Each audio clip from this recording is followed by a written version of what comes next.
1930 का ग्रीष्मकालीन ओलंपिक खेल अमेरिका के लॉस एंजेलिस में आयोजित हुआ, जो खेलों के इतिहास में एक महत्वपूर्ण मोड़ साबित हुआ। यह खेल वैश्विक आर्थिक मंदी के बीच हुआ था, जिसका प्रभाव प्रतियोगिता पर पड़ा।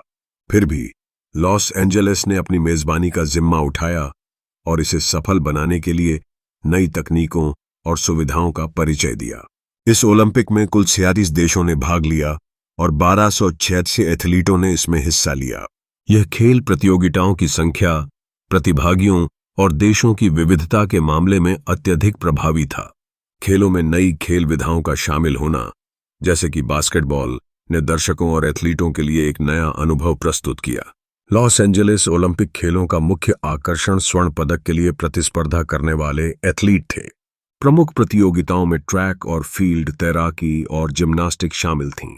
इस बार ओलंपिक खेलों में आमदनी बढ़ाने के लिए आयोजकों ने कई नवाचारों का परिचय दिया, जैसे कि टेलीविजन पर प्रसारण, जिससे खेलों की लोकप्रियता में वृद्धि हुई।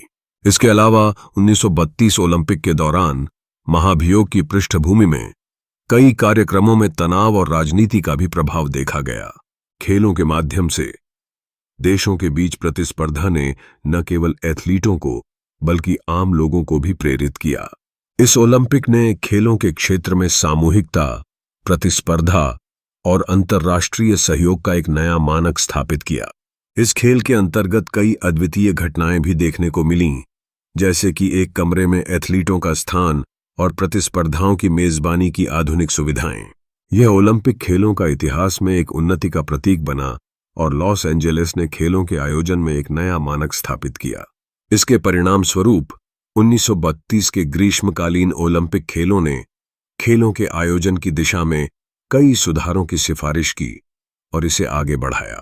आखिरकार 1932 का ग्रीष्मकालीन ओलंपिक खेल एक महत्वपूर्ण मील का पत्थर साबित हुआ, जिसने आने वाले ओलंपिक खेलों के लिए एक नई परंपरा स्थापित की।